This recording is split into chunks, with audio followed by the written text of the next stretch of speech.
Assalamualaikum warahmatullahi wabarakatuh. Hai teman-teman, di video kali ini kita akan membahas soal PPG, Bimbingan dan Konseling 2024. Stay tune ya. Kita masuk soal nomor 1. Seorang peserta didik SMA kelas 11 memiliki kecerdasan pada kategori tinggi. Hasil tes hasil belajar pada mata pelajaran di bidang eksakta, bidang sosial di atas rata-rata, sedangkan bidang bahasa berada pada kategori tinggi. Hasil tes kepribadian, EPPS, untuk dorongan berprestasi pada kategori cukup, dorongan untuk mandiri cukup, dorongan untuk menjadi pusat perhatian tinggi. Hasil dari ketiga tes tersebut menunjukkan bahwa peserta didik ini A. Pandai dan memiliki bakat khusus yang kurang menonjol pada bidang bahasa, dan memiliki dorongan berprestasi yang baik. B. Pandai dalam bidang bahasa namun untuk bidang eksakta dan sosial prestasinya kurang menonjol. C. Pandai, berbakat dalam bidang bahasa, memiliki dorongan berprestasi yang kuat namun keinginan yang kuat menjadi pusat perhatian. D. Pandai, berbakat pada bidang sosial memiliki keinginan yang kuat menjadi pusat perhatian.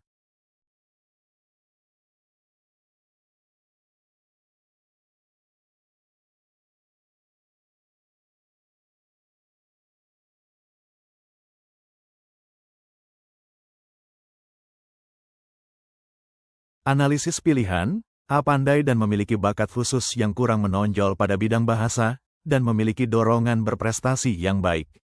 Salah, justru bahasa menonjol, bukan kurang menonjol. Dorongan berprestasi juga hanya cukup, bukan baik, kuat. B. Pandai dalam bidang bahasa namun untuk bidang eksakta dan sosial prestasinya kurang menonjol.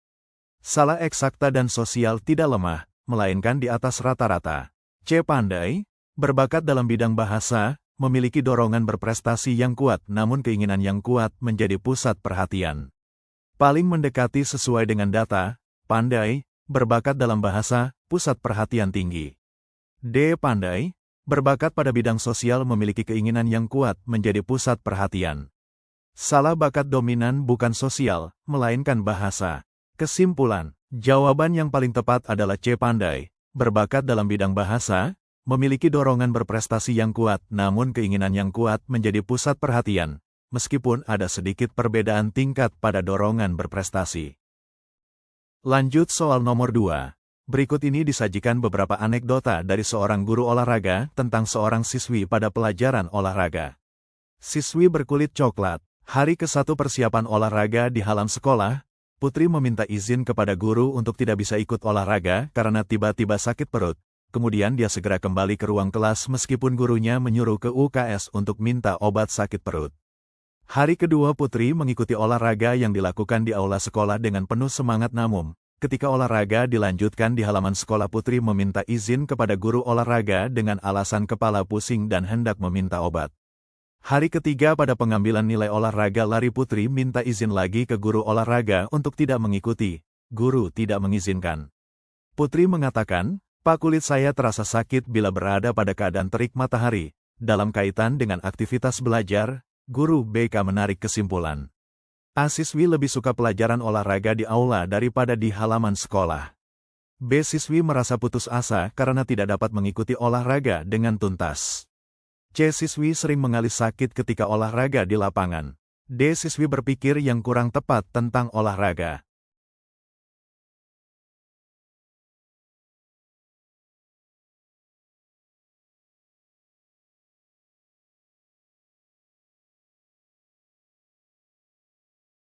Mari kita analisis kasus ini.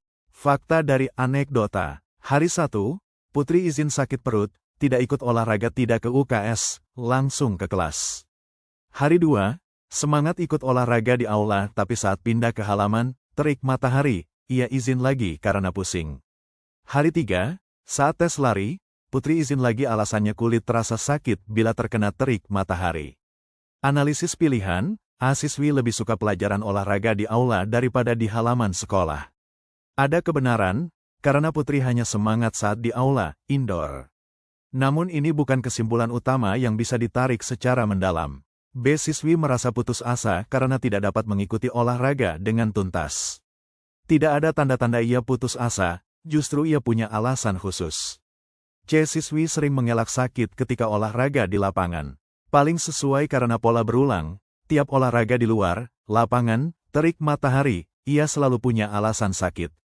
D. Siswi berpikir yang kurang tepat tentang olahraga. Tidak ada indikasi ia salah paham tentang olahraga, masalahnya lebih ke kondisi atau alasan menghindar. Kesimpulan, jawaban yang paling tepat adalah C. Siswi sering mengelak sakit ketika olahraga di lapangan. Kita masuk soal nomor 3. Bimbingan klasikal yang efektif dapat berisikan materi yang disampaikan oleh guru BK bersama dengan ahli lain, seperti ahli kesehatan, ahli psikologi. Kerjasama ini sejalan dengan asas Atut Wuri Handayani dalam memfasilitasi siswa untuk mencapai tingkat perkembangan yang optimal. B. Keterpaduan kerja antara pemangku kepentingan pendidikan dalam membantu konseli. C. Keahlian dalam pelayanan yang didasarkan pada kaidah-kaidah akademik dan profesional di bidang bimbingan dan konseling. D. Keterbukaan dalam memberikan dan menerima informasi.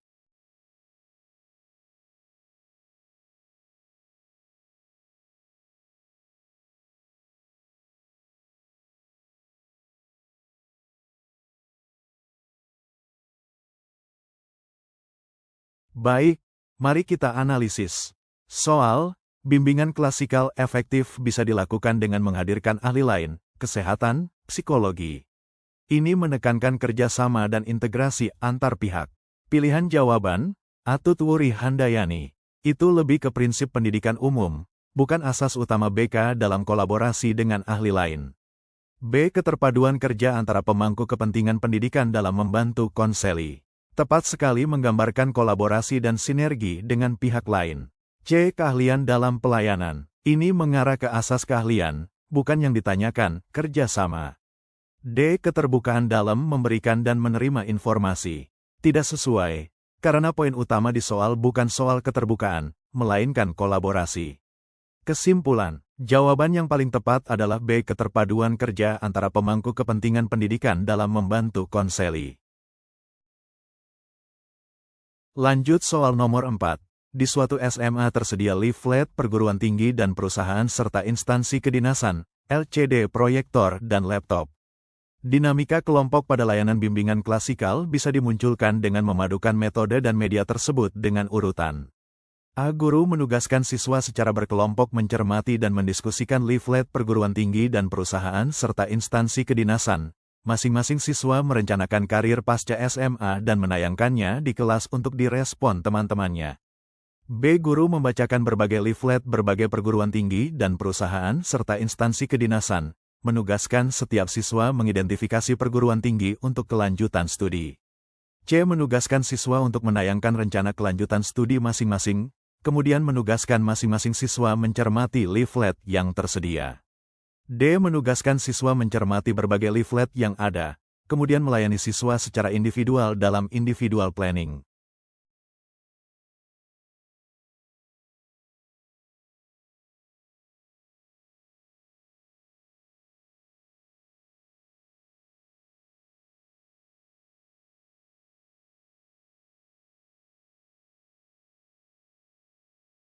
Mari kita cermati soal ini. Konteks, layanan bimbingan klasikal berarti dalam kelompok, kelas, bukan individual. Media tersedia, leaflet, LCD proyektor, laptop berarti bisa ada presentasi, diskusi kelompok, dan respon dari teman. Analisis pilihan, A. Guru menugaskan siswa secara berkelompok mencermati dan mendiskusikan leaflet, masing-masing siswa merencanakan karir pasca SMA dan menayangkannya di kelas untuk direspon teman-temannya. Paling tepat ada diskusi kelompok, ada perencanaan individu, ada presentasi, ada respon jelas memunculkan dinamika kelompok. B. Guru membacakan leaflet, menugaskan siswa mengidentifikasi perguruan tinggi. Kurang melibatkan dinamika kelompok, lebih pasif dan satu arah. C. Menugaskan siswa menayangkan rencana kelanjutan studi masing-masing, kemudian mencermati leaflet. Urutan terbalik harusnya memahami info dulu, leaflet, baru menyusun rencana. D. Menugaskan siswa mencermati leaflet, kemudian melayani siswa secara individual. Itu layanan individual planning, bukan bimbingan klasikal. Kesimpulan, jawaban yang paling tepat adalah A karena memadukan metode diskusi kelompok plus media yang ada, serta memunculkan interaksi, dinamika kelompok. Selanjutnya nomor 5. Daftar cek masalah, DCM, cenderung kurang memberikan kebebasan kepada siswa untuk menjawab secara jujur hal-hal yang bersifat sensitif seperti masalah-masalah pribadi sebagai korban kekerasan yaitu kekerasan. A. Emosional, B. Seksual, C. Psikis, D. Fisik.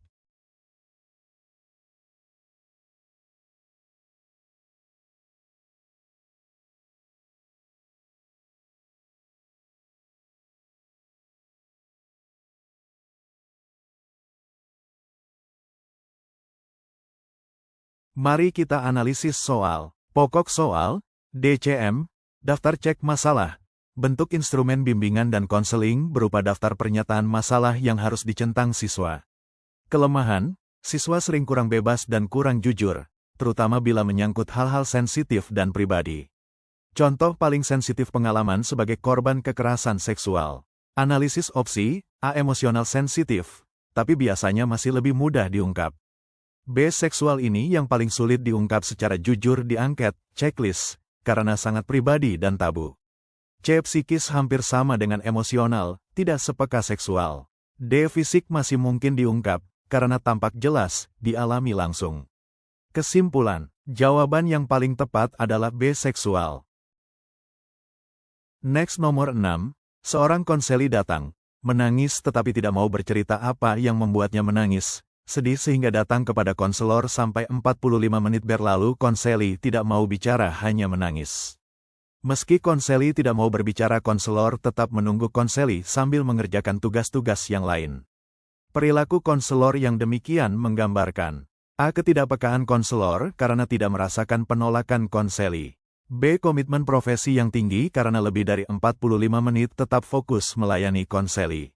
C. Komitmen profesi yang rendah karena melayani konseli sembari mengerjakan pekerjaan yang lain.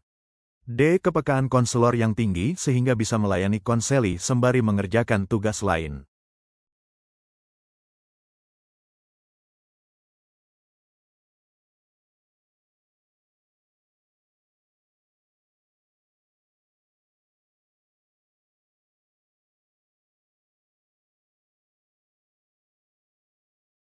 Mari kita bedah soal ini. Kondisi, konseli datang menangis, tidak mau bercerita. Konselor menunggu sambil mengerjakan tugas lain. Analisis opsi, A. Ketidakpekaan konselor karena tidak merasakan penolakan konseli. Bukan soal penolakan konseli, tapi sikap konselor yang tidak fokus. B. Komitmen profesi yang tinggi karena lebih dari 45 menit tetap fokus melayani konseli. Tidak sesuai, karena konselor justru tidak fokus, sambil mengerjakan tugas lain. C. Komitmen profesi yang rendah karena melayani konseli sembari mengerjakan pekerjaan yang lain. Tepat konselor tidak profesional, karena seharusnya tetap hadir penuh, presence, meski konseli diam, menangis. D. Kepekaan konselor yang tinggi sehingga bisa melayani konseli sembari mengerjakan tugas lain. Salah justru menunjukkan ketidakpekaan. Kesimpulan, jawaban yang paling tepat adalah C. Komitmen profesi yang rendah karena melayani konseli sembari mengerjakan pekerjaan yang lain.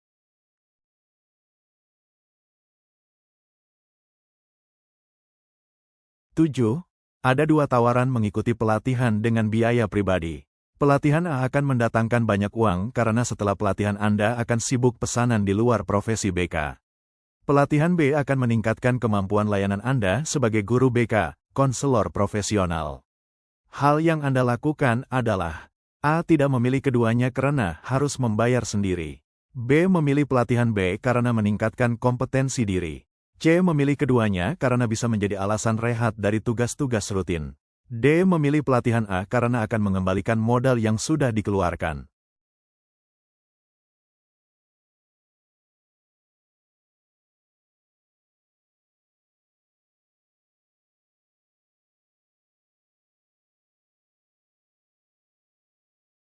Mari kita analisis. Situasi. Dua pilihan pelatihan dengan biaya pribadi. Pelatihan A, menghasilkan uang, tapi di luar profesi B. Pelatihan B, meningkatkan kemampuan layanan sebagai guru BK, konselor. Kaitannya, profesi BK harus menjunjung tinggi kompetensi profesional dan pengembangan diri berkelanjutan, asas keahlian dan komitmen profesi. Maka pilihan yang tepat adalah yang mendukung peningkatan kompetensi sebagai guru BK. Analisis opsi, A tidak memilih keduanya tidak sesuai semangat pengembangan diri. B memilih pelatihan B benar, karena sesuai kode etik dan komitmen profesi. C memilih keduanya untuk rehat motivasi salah, tidak relevan dengan pengembangan profesional. D memilih pelatihan A demi uang bertentangan dengan asas profesionalitas BK. Kesimpulan, jawaban yang tepat adalah B memilih pelatihan B karena meningkatkan kompetensi diri. Kita masuk soal nomor 8. Seorang konseli mengungkapkan niatnya kepada guru BK atau konselor untuk melukai ayah kandung konseli akibat kekesalannya. Konseli berpesan agar konselor memegang rahasia tersebut dan tidak boleh melapor pada polisi. Untuk menunjukkan kesetiaannya pada kode etik profesi, konselor memenuhi semua permintaan konselinya. Tindakan konselor adalah A. Salah karena konselor sudah melanggar asas kesukarelaan. B. Benar karena konselor harus setia pada kode etik profesi yang diembannya. C. Benar karena kode etik profesi harus dijaga dan dihormati para anggotanya. D. Salah karena membiarkan tindakan konseli yang dapat mengancam keselamatan diri dan orang lain.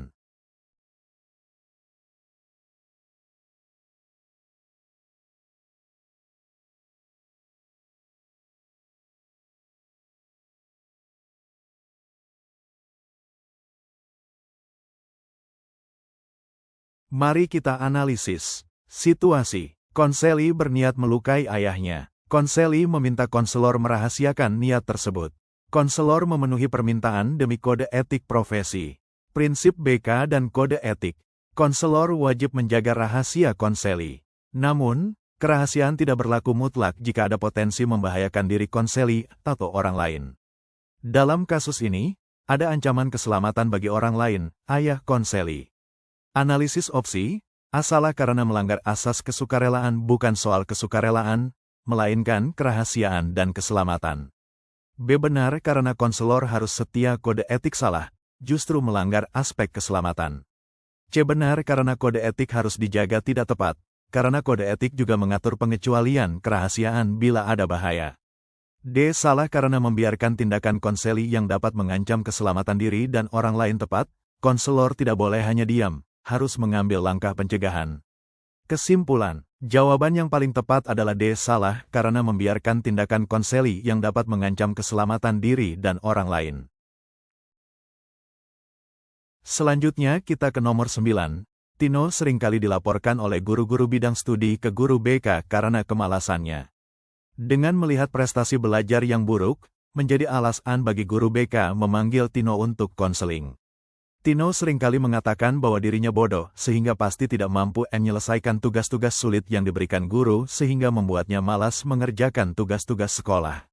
Melalui terapi kognitif, guru BK menangkap apa yang dikatakan Tino sebagai A. Keyakinan perantara, intermediate belief. B. Pikiran otomatis, automatic thought. C. Keyakinan inti, core belief. D. Skema.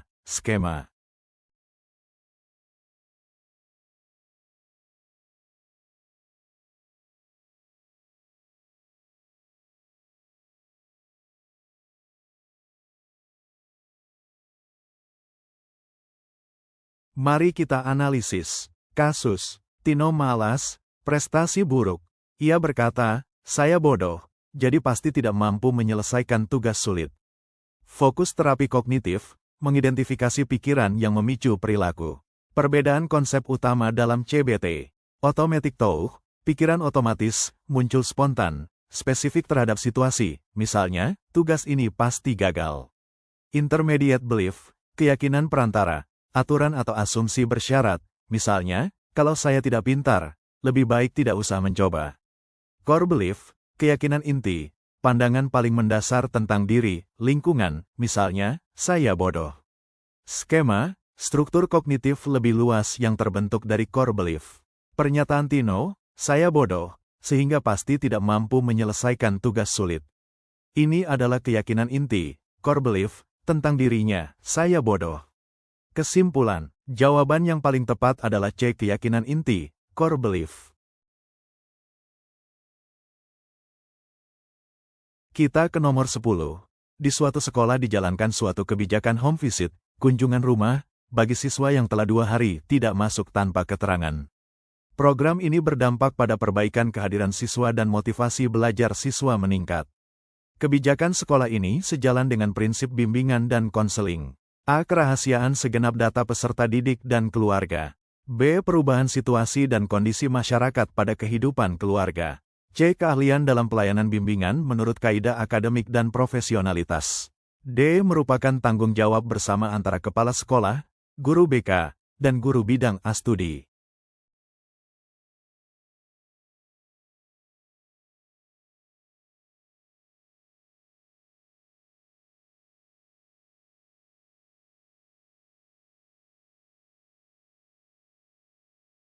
Mari kita analisis. Kasus. Ada kebijakan home visit bagi siswa yang 2 hari tidak hadir tanpa keterangan. Dampaknya, perbaikan kehadiran dan motivasi belajar meningkat. Fokus soal, prinsip BK yang sesuai dengan kebijakan tersebut. Analisis opsi, A. Kerahasiaan segenap data peserta didik dan keluarga. Tidak relevan, karena ini bukan tentang menjaga kerahasiaan data. B. Perubahan situasi dan kondisi masyarakat pada kehidupan keluarga. Tidak sesuai konteks. Home visit bukan tentang perubahan masyarakat, melainkan keterlibatan sekolah. C. Keahlian dalam pelayanan bimbingan menurut kaidah akademik dan profesionalitas. Kurang tepat, meski keahlian penting, inti dari program ini adalah kerjasama antar pihak sekolah dan keluarga. D. Merupakan tanggung jawab bersama antara kepala sekolah, guru BK, dan guru bidang studi. Tepat home visit adalah bentuk kerjasama tanggung jawab bersama untuk membantu peserta didik. Kesimpulan, jawaban yang paling tepat adalah D. Merupakan tanggung jawab bersama antara kepala sekolah, guru BK, dan guru bidang studi. Selanjutnya nomor 11. Penelitian tindakan, action research. Dalam bimbingan dan konseling dilakukan untuk menurunkan kecemasan menghadapi tes harian sekelompok siswa SMA melalui teknik positive self-talk. Setelah positive self-talk dilakukan berulang-ulang, kecemasan siswa masih tetap tinggi menjelang tes dijalani. Kesimpulan sementara yang dapat ditarik adalah A. Teknik positive self-talk tidak efektif untuk menurunkan kecemasan siswa menghadapi tes. B. Konselor tidak boleh terpaku pada hanya satu teknik tertentu yang belum tentu efektif. C. Perlu ditemukan teknik lain yang lebih efektif untuk menurunkan kecemasan siswa menghadapi tes.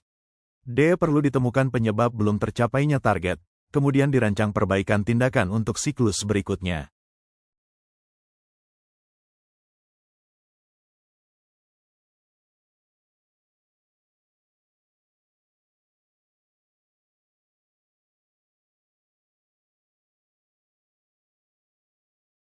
Mari kita analisis. Kasus. Penelitian tindakan BK menurunkan kecemasan menghadapi tes. Teknik digunakan, positive self-talk. Hasil, kecemasan siswa masih tetap tinggi. Pertanyaan, apa kesimpulan sementara yang dapat ditarik? Analisis opsi, A. Teknik positive self-talk tidak efektif. Terlalu cepat menyimpulkan dalam penelitian tindakan, tidak boleh langsung menyatakan teknik gagal. B. Konselor tidak boleh terpaku pada hanya satu teknik tertentu. Ada benarnya, tapi bukan kesimpulan utama dari siklus penelitian tindakan. C. Perlu ditemukan teknik lain yang lebih efektif. Terlalu cepat melompat ke teknik lain tanpa mengevaluasi dulu penyebab kegagalan siklus pertama. D. Perlu ditemukan penyebab belum tercapainya target, kemudian dirancang perbaikan tindakan untuk siklus berikutnya. Tepat sesuai prinsip penelitian tindakan, action research, ada siklus perencanaan tindakan observasi refleksi revisi untuk siklus berikutnya. Kesimpulan, jawaban yang paling tepat adalah D. Perlu ditemukan penyebab belum tercapainya target, kemudian dirancang perbaikan tindakan untuk siklus berikutnya.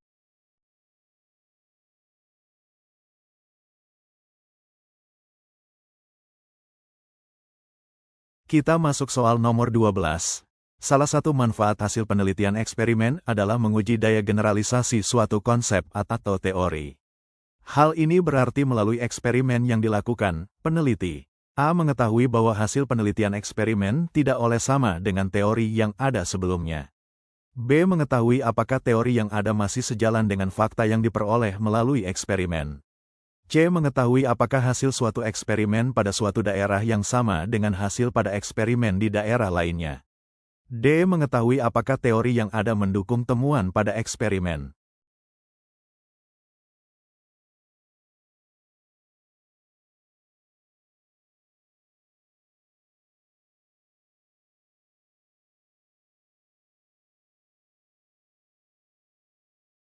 Mari kita analisis. Pokok soal. Penelitian eksperimen bermanfaat untuk menguji daya generalisasi teori, konsep.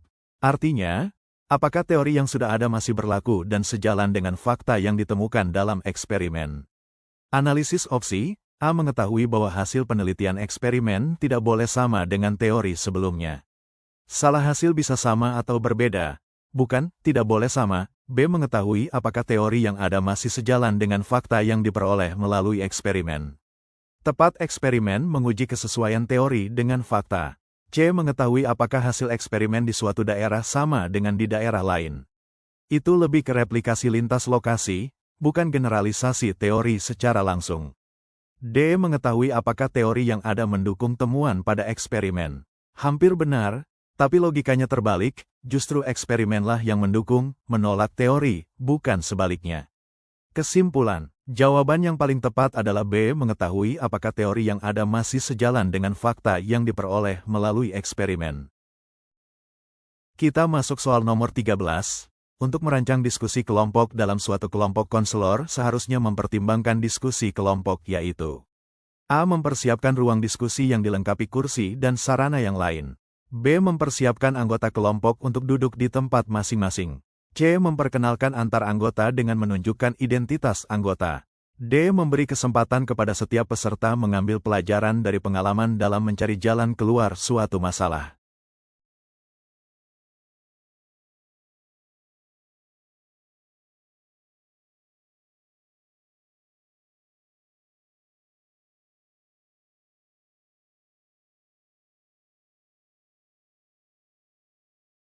Mari kita analisis soal ini. Pokok soal, konselor merancang diskusi kelompok. Yang ditanya, apa yang seharusnya dipertimbangkan dalam diskusi kelompok? Prinsip utama diskusi kelompok BK bukan sekadar logistik, tapi proses belajar bersama dari pengalaman tiap anggota untuk mencari solusi masalah. Analisis opsi, A. Mempersiapkan ruang diskusi yang dilengkapi kursi dan sarana lain. Itu aspek teknis, bukan inti pedagogis, terapeutik diskusi kelompok. B. Mempersiapkan anggota kelompok untuk duduk di tempat masing-masing. Hanya teknis, tidak menyentuh tujuan diskusi. C. Memperkenalkan antar anggota dengan menunjukkan identitas anggota. Bisa penting di tahap awal, tapi bukan inti utama diskusi kelompok. D. Memberi kesempatan kepada setiap peserta mengambil pelajaran dari pengalaman dalam mencari jalan keluar suatu masalah. Tepat ini inti diskusi kelompok dalam BK, belajar dari pengalaman, berbagi, dan menemukan solusi bersama. Kesimpulan, jawaban yang paling tepat adalah D. Memberi kesempatan kepada setiap peserta mengambil pelajaran dari pengalaman dalam mencari jalan keluar suatu masalah.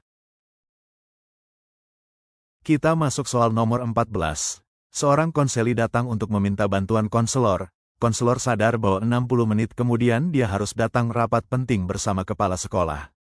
Tindakan yang tepat konselor lakukan adalah A. Menolak permintaan konseli dan menjelaskan waktunya terlalu singkat.